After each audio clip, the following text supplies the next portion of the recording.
No, alas alas kuan na. Alas 5 na. Alas 5 insakto.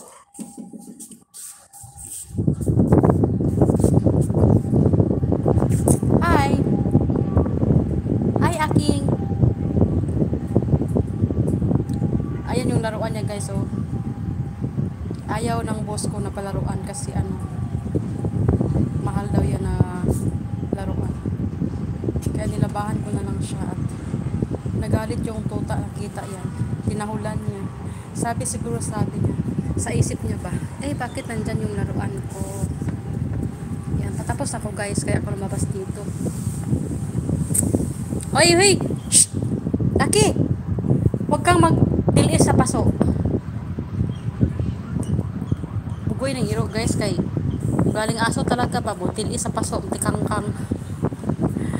Ayun, naglakaw-lakaw.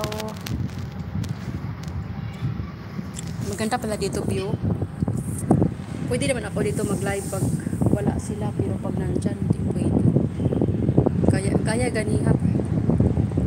Tanunggan ko. Ikuan ko dayon,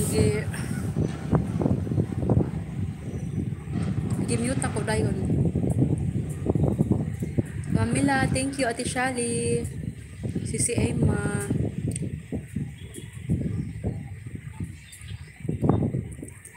Tapos sa kami hapunan, guys, aga-aga. Kahit nandito sila mag-dinner.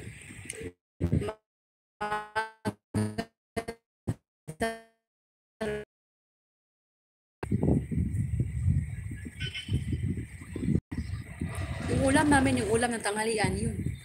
Tinulang isda. Grabe ang kuan karon, ang mga short video, ang kunat magtaas ng views. Yung mga shorts ko ay hindi palabo na makarating ng 500, 100 nga pahirapan. Samantalang dati ang bilis-bilis umangat ng views. Ngayon lang na.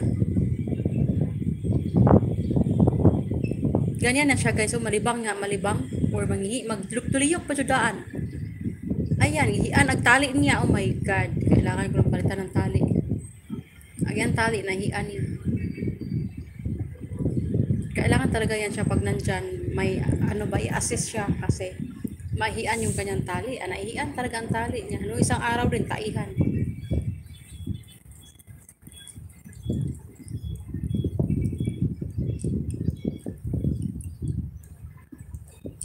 Binabas kaya ako, guys, kasi paulit-ulit na lang daw yung tuta na ina-upload ko. Hindi, bakit naman kung paulit-ulit, iba-iba naman ginagawa ng tuta, di ba? Hindi naman, naka isa lang. Update yun eh. Ganun talaga, may tao talagang ganun, pero ayos lang. Sila kaya magkatira dito sa tower na hindi pwede lahat ng bagay gagawin kasi hindi mo pumamahal. Tingnan ko kung may magawa din yung channel yun. Yung mga nagbasa akin. Pero happy pa rin ako na ganun yung sinasabi niya. At least alam niya nung pinagagawa ko sa YT ko. Diba? Binabas niya ako na love na love ko yung tuta na yun. Ngayon? Bakit yung ibang nag-aalaga ng mga diba? Ganun talaga.